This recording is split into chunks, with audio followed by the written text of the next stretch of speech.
What is up, guys? Today on the Football Guys Dynasty Football Show, we have one of our favorite episodes. We love doing it. It is a rookie mock draft, but it's this or that. We're going to be talking about players that either we want to pick or we want that player. So we're going to be diving right into it. Jeff's going to explain it a little bit. Then he's got the first pick because we let the oldest go first because we're just nice people here on this show. So Jeff's the senior.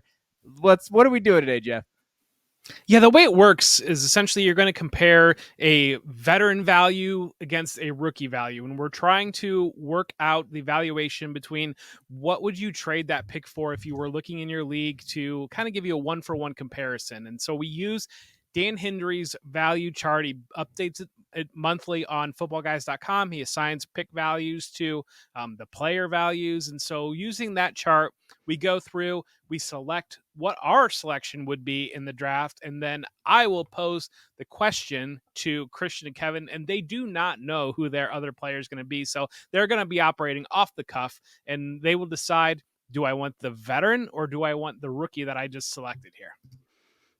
All right. Well, you're up first. Who do you want at the 101s? Now, this is a 12-team Superflex tight end premium.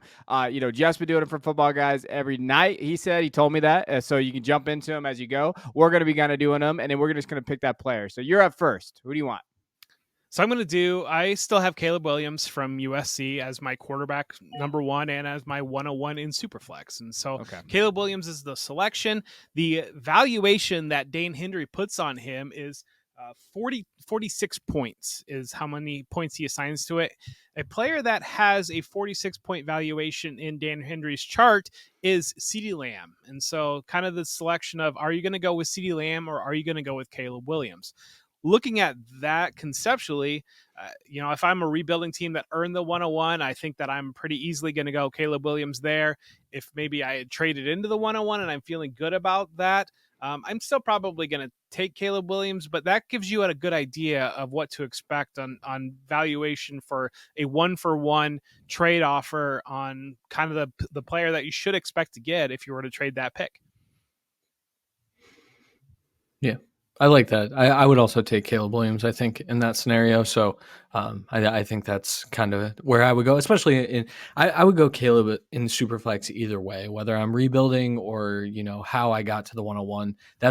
I would rather have the young rookie quarterback that, the generational talk, we'll probably get into that later in this offseason. But Caleb would be my pick there. I think also you have to think about it too. Like Marvin Harrison Jr. is usually going at 102, and he's actually getting rated above CeeDee Lamb right now a little bit in Dynasty. I think some guys have him out there. So I feel like you're probably selling a little bit low there on the 101 if Marvin Harrison Jr. is already getting valued over CeeDee. Caleb, you're going to hold their value, right? Like they're going to hold most 101s will hold their value. Even Bryce is still late first value, even though he had a terrible season.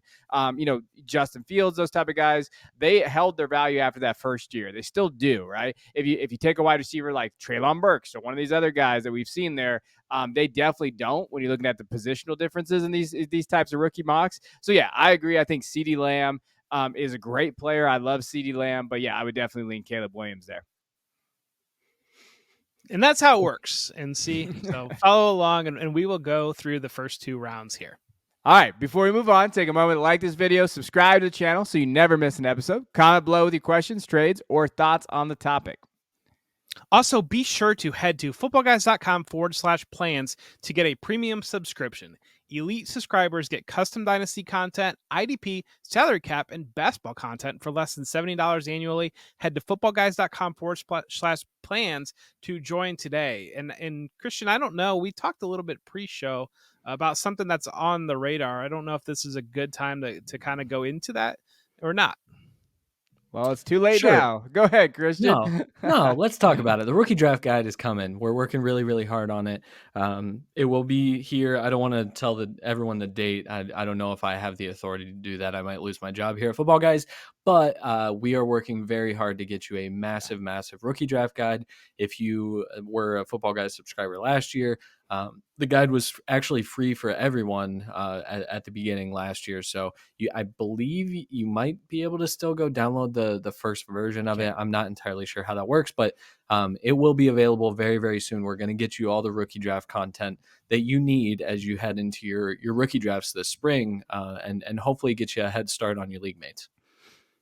Yeah. All right. I'm going to go with the 102 here. So I'm going to, consensus. This is easy, right? I'm going to take Marvin Harrison Jr. I think right now, these are the tier 101, 102. If you're in a rookie draft, these are where you want to be because they have the most value. I think he's pretty much set in stone-ish to the Cardinals, and I love that spot for him because he's the wide receiver one. I love him with Kyler Murray in an underrated offense. I think Christian talked about this offense being underrated like 4 months ago, and then someone left a really mean review on us, and we were right.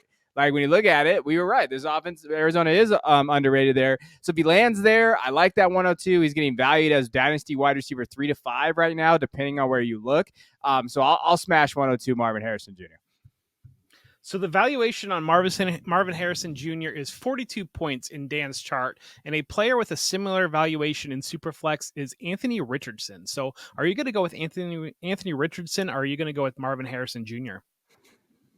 That's an incredibly tough question there. Can I say depends on my team build? No, I won't be that guy. In Superflex, I'll go Anthony Richardson. I'll take the ceiling play on Anthony Richardson, especially if it's 4-point passing touchdowns and 6-point rushing touchdowns, because I think that you do get a little bit of advantage there with Anthony Richardson there. Now, it is riskier to take Anthony Richardson, in my opinion. I think Harrison's more of the safe play there, but I do think that, Richardson, he went QB4, QB5 in a dynasty startup that I was watching. Like he is getting value there. I think he does hold more value, and I think if he does hit, you can get a boatload for him, right? Like you could go get Harrison and these other guys too. So I lean Richardson on that one, but it's close. I think it's interesting you mentioned the Cardinals with Marvin Harrison Jr. Last year, they took Paris Johnson out of Ohio State. So we know that they've taken Buckeyes, and that's the same regime that's in place now. Kyler Murray is very, very obtainable, I think, in Superflex right now. And so if you're kind of wanting to maybe play ahead, it's a little bit risky, but if you wanted to build a stack there onto your dynasty team, you might be able to go out if you have the 102, grab Kyler Murray and add Marvin Harrison Jr. And then in April, you've got two guys that are linked together, and both of their valuations should rise up once that happens. Yeah. I was just going to mention that Anthony Richardson was like the QB 13 in points per game, and he left at 50% of his games with an injury. So that is, he has massive upside, but I think Kevin's right that it's definitely riskier, especially with how Marvin Harrison is already being viewed. Even, Dan's got a 42 is really high. I believe that's his wide receiver 4 overall in his value chart, if I'm looking at it correctly. So just something to note for dynasty players out there. I am up at the 103, and I've done this before. It seems to be more consensus now, but Jayden Daniels is going to be my pick here. I think from a rushing upside perspective, I think that you're getting a safer floor, and we're talking about Jayden Daniels as a top 5 pick. A lot of mock drafts right now have him as a top 3 pick, and some mock drafts have him going ahead of Drake Maye. Yeah. There's been some buzz that he could go before Drake Maye, so I'm taking Jayden Daniels here at the 103. Dan assigns a valuation of 30 to the 103 or to Jayden Daniels, and Garrett Wilson also holds a 30 valuation. Are you going to go with Garrett Wilson? Or are you going to go with Jayden Daniels? Man, I think with Aaron Rodgers returning, Garrett Wilson is undervalued in Dynasty, and I think I would rather have Garrett Wilson on my team as a safer option, because there is a world in which Jayden Daniels, doesn't improve in the areas where he needs to. And I know it's super flex, but I think Garrett Wilson has a shot at a massive value boost. So I'm going to roll with Garrett Wilson here, actually. What about you, Jeff? I'm interested to hear what you say, because you're the wide receiver guru. I think that Garrett Wilson. I would, if I can turn the 103 into Garrett Wilson, I would take that. I'm pretty high in dynasty rankings for Garrett Wilson where I've got him. So I think if I can, there's just a lot of uncertainty. I mean, Jayden Daniels can do what Anthony Richardson did as a rookie, and he can be that immediate point scorer. There's still, he hasn't been picked yet. I'm still a little bit gun shy. You guys know me. I got burnt really hard on Malik Willis a couple years ago, and I'm not going to run from that, but I am a little bit gun shy on some of these, putting these quarterbacks up here. And I do think that this is where Daniels belongs, but if I can get a Garrett Wilson, I'm going to go with Garrett Wilson. Yeah. I have seen some deals for the 103 involving running backs, and if I can move any of like the non-top 4 guys, like a Chain, Etienne, Walker, any of those areas, and you have to probably add something and stuff to get to the 103. I would definitely do that. Garrett, though, I'm all aboard the Garrett train. I think Garrett 103 is a perfect evaluation. I definitely would take Garrett in that scenario, especially if I was pretty shored up at the quarterback position where I didn't need the reach on Daniels and these guys. And I would argue a lot of these 103 to 106 picks, a lot of different managers have them. Rebuilders, contenders, like there's all kinds of different areas there. You can't just say, oh, they're rebuilding or whatever. All right, 104. Where are you going, Jeff? I'm going to go Malik Nabers. I think that I usually default to quarterback here, but I really like Nabers quite a bit. I think that the valuation difference between Marvin Harrison and Malik Nabers that I'm currently seeing, I don't know that I agree with that. I mean, I'm in a startup now, and there was 2 rounds of difference between where Harrison Jr. went and where Malik Nabers went. So I think Nabers is a lot closer there. And for the sake of the conversation, knowing the player that I'm going to compare it against, AJ Brown is a player that has a 30 valuation in Dan's chart. So really, are you looking at AJ Brown or are you looking at Malik Nabers? And you guys know me, I'm a sucker for going for the youth there, but I think also it's a good conversation about AJ Brown because I think he's kind of at his peak of dynasty value right now. And then I don't know if you saw the clip, but Jalen Hurts at the Pro Bowl games, and it doesn't really matter, but at the same time, whiffed on every single target at the Pro Bowl games. And Jalen Hurts is really, really struggling over the last month or so. And so I think that from what you saw last year with AJ Brown and even the year prior, replicating that year over year is going to get more and more difficult, I would have to imagine. And so when we've seen these guys before, they have that one hiccup year and that value falls out a little bit. Whereas I think Nabers, you could be buying low right now. And so I'll go with Malik Nabers. You are, so to be a little spicy on this, I looked at my combined rankings for the entire classes. I have Malik at 12 and AJ at 13. So I would lean Malik too. And I think that, and I have AJ Brown outside of my top 12 wide receivers for combined. And I know some people get upset about that, but I think if you could re-roll with Nabers, you do that immediately. I don't know how much you could do that. I don't know if like anybody out there is buying AJ Brown right now. And you know, you got to take it easy on Jalen. Where is the Pro Bowl now? Is it like Orlando or something? Or Las Vegas? Oh, I thought it was in Vegas with the Super Bowl. No, they're down in Orlando. NFL honors will be in Las Vegas. Because I was going to give him benefit of the doubt. Maybe he was partying out in Vegas and stuff like that. Orlando, there ain't nothing doing in Orlando. Sorry if I have Orlando people out there. Maybe he went to Disney World. But yeah, maybe that's where it was.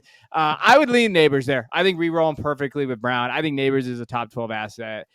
Pretty close, 13, 14 if you want to kind of split hairs there. As soon as he comes in, he's going to be a wide receiver 1 based on the depth charts of those guys there. I see both sides personally.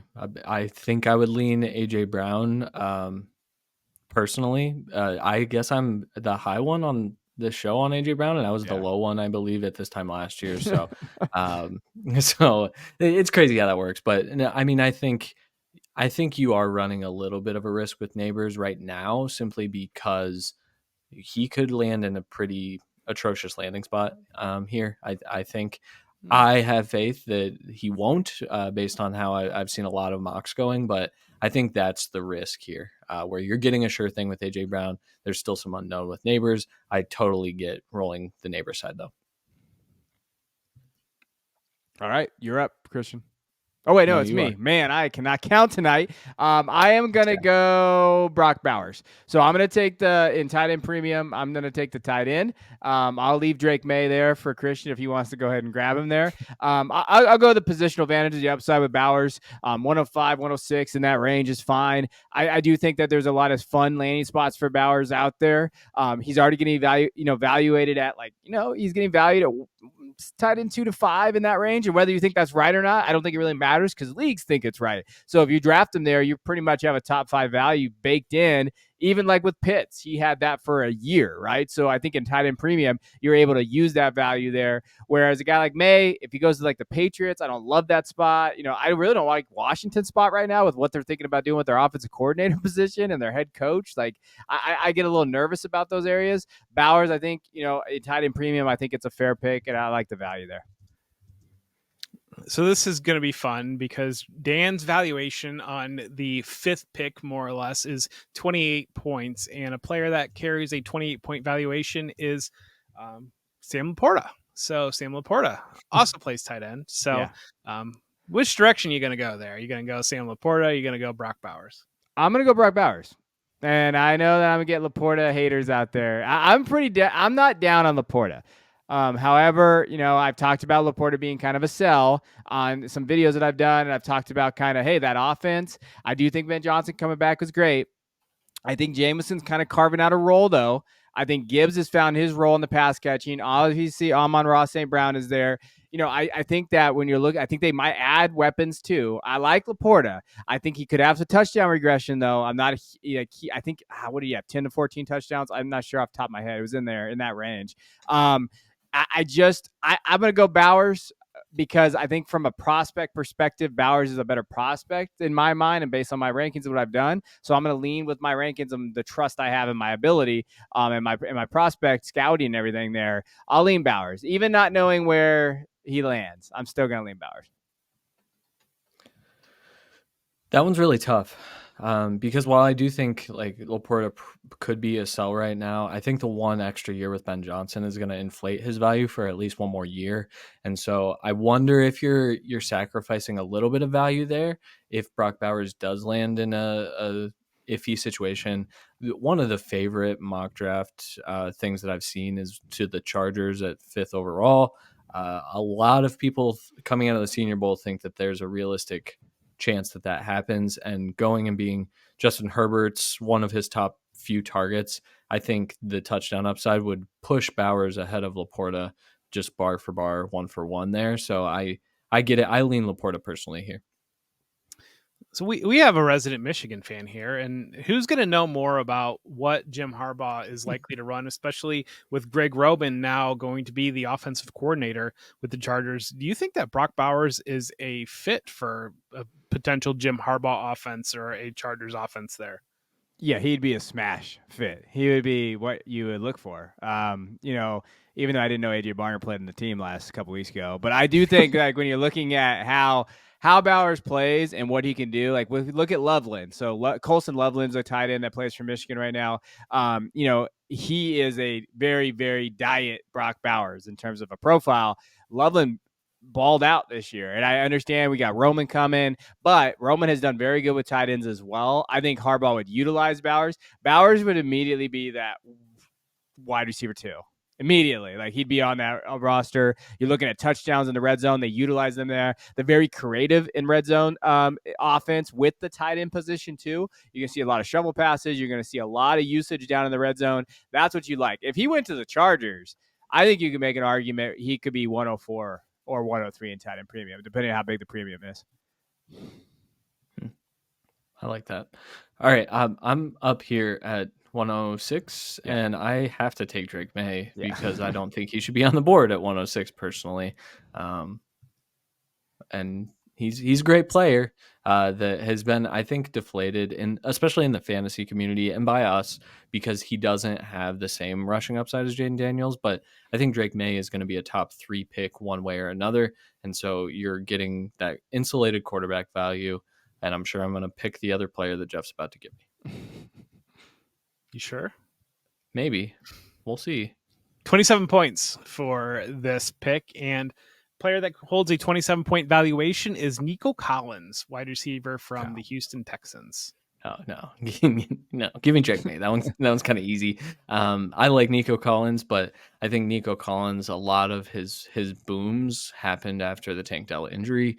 Now I'm not saying that I think that Nico Collins is overvalued in Dynasty, because I think that there's still opportunity there, especially with that offensive staff remaining intact. That said, Drake Maye has much more opportunity, I think, to increase his value, especially because I think he's going to get handed the keys to whatever franchise he goes to, going to be a starter from day one. And so I'll take Maye here. All right. Go ahead, Jeff. 107. 107. I'm going to take Troy Franklin at the 107. So, all right.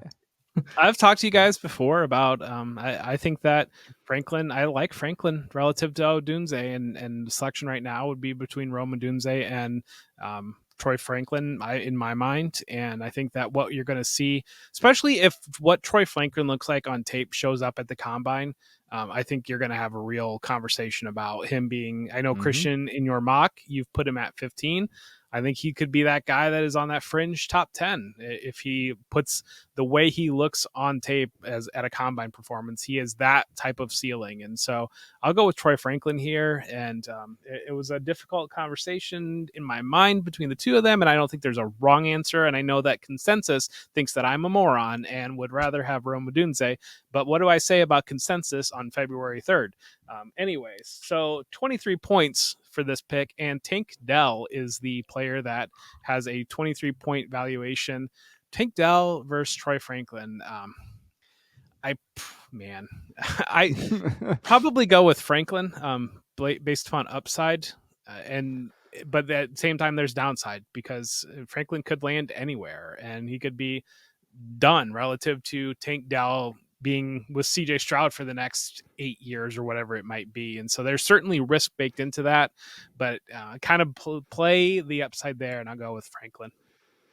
Oh man, I am 100% sending this tape to Rome Odunze's dad, who trolls social media, so he can find you and tell you why you're wrong on this one. No, I love Franklin. That's music to my ears. I like that pick there. As far as him or Dell, that's a tough one. I think that if you really believe in Franklin's profile and can be a top 20 pick, you go Franklin. And then if not, then you probably go Dell. Do you guys think that Tank Dell has top 5 Dynasty wide receiver in his range of outcomes ever? No. Do you think Troy Franklin does at this moment? Yes. I also do. I don't know. I think 5 to 12 range. I don't know about top 5, but I think that Franklin has a higher upside than Dell does. Yeah. Okay. I think that's something that I would think of if I'm trying to differentiate here is, what do I think the maximum, the ceiling play is on these two players? I kind of think I lean Franklin as well, because I do have him behind Odunze, but very, very talented wide receiver that's only getting better. And I think you're right, Jeff. I do think that he's a top 20 pick when all is said and done, personally. Real quick, for those of you out there, be very careful when people are talking about some of these prospects. Because I saw a Franklin take today that he's a body catcher. I've watched Franklin since his probably junior year of high school. He is not a body catcher. He's actually improved so much more as just catching a high point, going and get the football. His comeback routes are some of the best in college football after his freshman year being the worst in college football. He has improved a lot. So be very careful with the Franklin narrative out there. Just be careful. That's all I'm saying. And Jeff knows these because he just, he's been focused on the wide receivers a little bit. So listen to Jeff. He's a smart guy. All right, I'm gonna go next. I'll take Rome, so I don't want Dad to get mad at us too much. So Rome Odunze at the 108. I think that's a fair pick for him. I think that there is definitely holes in his profile that I think you have to kind of look at. I think with Rome, I think that his landing spot really matters there. Do we think Rome can be a wide receiver 1 on a depth chart and really command a wide receiver 1 role and be fantasy relevant, or does he need someone else with him? What do you guys think? Jeff, we've only seen him with somebody else with him. That's what I'm saying, right? Two guys that are legit NFL prospects, Jalen McMillan and Jalen Polk. Yeah, and a lot of what he did, a lot of his was created cushion for him. There were a lot of opportunities to get him the ball quickly, allow him to create that way, or attack vertically downfield with Michael Penix. We know that's the one thing that Michael Penix can do very well, and so, I mean, he's got it in his game. That's why I kind of go Franklin. I see a little bit more versatility, I think, in Franklin's game to put into the NFL level. But Odunze, I think he certainly has the body frame. He has the athleticism to handle being that number one at an NFL level and kind of that volume that comes with that. But we've only seen him in a supported environment is kind of my thought. Yeah. Yeah, I think he's shown flashes of being able to do that. I will also say I think some more consistency with doing that. But Jalen McMillan missed a large chunk of this year, was just kind of out there playing hurt. Rome Odunze played really well in those scenarios, but Jalen Polk was still there. And so I think you can definitely question that. I believe in Rome Odunze. I still really like Rome Odunze a lot. But I think that it's a very valid question. That's good context. That's good context about Jalen. And also, the reason why I asked is because landing spot to me, if he's going to the Bears with DJ Moore, I kind of like that because I think that he really could probably excel there. I think both those guys really well. If it's Caleb with those two guys, I do think that they can kind of manage that. It's going to be interesting. I think Odunze's spot is actually more important than Franklin's spot. But hit it with me, Jeff. Who do you got? Who do you got on the calculator? 18-point valuation for this pick, and Travis Etienne carries an 18-point valuation. So are you going to take Rome Odunze, or are you going to take Travis Etienne at the 108? I'll take Etienne. I like Etienne. I know Christian's kind of back and forth on him. I'll take Etienne on the 108 because Etienne to me is in that second-ish tier of those running backs to where he could still win you leagues. I know he didn't look great down the stretch last year, but I just think that he can give you that running back one, that anchor running back if you're missing on him. 108, I feel like, is a good spot to try to maybe grab one of those running backs in that second tier of running backs. Because I think I have Etienne like 6 to 10, somewhere in that range off the top of my head. If I can flip the 108 for Etienne, I'd probably do that. I support that, actually. I think I'd also roll Etienne. I mean, I think Etienne, no matter how you spin it, I think he should be a top 12 back. And so, I think Odunze's landing spot, if he does go to the Bears, an example of a landing spot I might not love would be he goes to the Bears. They don't increase their pass attempts. They run it back with Justin Fields for some reason. I know that's an outlandish thing to say, especially on Bears social media right now. But if that were to happen, DJ Moore is still going to command a significantly higher target share. And so I think I'd rather have Etienne in that volume that he's getting over there. All right, I'm up at 109. What the real answer to this, like who I'm picking here, is I would have traded this pick and something else to get into the first 8 picks. Is I think that's a very clear. This is the tier where I'm like, don't love this pick. That being said, I'm going to take JJ McCarthy here. Ooh. Because quarterback value has a lot of insulation. I believe in JJ McCarthy. I think this is more of a draft and stash. I think he's going to. Hopefully he lands in a situation where he can sit. I think he needs it. But I also believe that he's going to be a first-round pick when all is said and done. And I think getting a first-round quarterback at 109 is really good value. Okay. So TJ Hockenson, 17 points is the comparison here. Would you take JJ McCarthy at the 109, or would you flip it for TJ Hockenson? Tight end premium as well. Tight end premium, but also TJ Hockenson's missing a large chunk of next year. But I just made the case that JJ might sit next year, or it would be ideal if he did. So I think I would roll TJ Hockenson in tight end premium for the 109. It feels a little rich though, man. Like I said, I would probably approach that a lot differently, but in a 1-for-1, I think I'll take Hockenson. And to be honest, so I'm up next. You saved me a little bit here because I think that there's one guy that belongs probably in the 109 tier, and I'm very nervous about what we heard from Bo Nix coming into prior to the Senior Bowl and then coming out of the Senior Bowl, how he was supposed to be a top 15 pick, and now apparently he's undraftable. I don't even know what happened. But I'm going to go with Brian Thomas from LSU. And I think that Brian Thomas kind of sets that tier for me at the 109 right now. And quarterbacks can certainly open it up, and maybe a running back lands in the right place. It's not going to be Blake Corum as that running back. I'm just saying. So do not use the 109 on Blake Corum. But Brian Thomas, I think, is comfortably the 109 for me. And so I will select Brian Thomas with the 110 pick here. And my choice would be Brian Thomas or 14 points, Rachaad White. And I like the wide receivers, and I will roll the dice on Brian Thomas over Rachaad White. And so I'll go that direction. I think that people need to go look at the Buccaneers' new offensive coordinator, Cohn from Kentucky. He's bad. He is not a good coordinator. And Devin Leary and that offense looked really bad. I know that Ray Davis had a kind of a positive year, but I do think they added that room too. I like Rachaad, but I think I would lead Brian Thomas as well. I think the other thing that people is not really on the radar, Baker Mayfield, he's a free agent, is he not? It was a 1-year deal, wasn't it? Yeah, he is. And so I think there is going to be a little bit of a bidding war for Baker Mayfield in the open market, and I don't know that he's sold on coming back to Tampa Bay. I think that he might go grab himself a bag and get a couple years of security locked up after all he went through this past year or more. You know who should sign him? The Browns. The Browns should too. They need a quarterback. They should take a shot on there. All right, 111. I'll get a little spicy. What the heck? I'll take Xavier Worthy. I'm still on the Xavier Worthy train. I like him because I do think he fits NFL offenses, can create separation.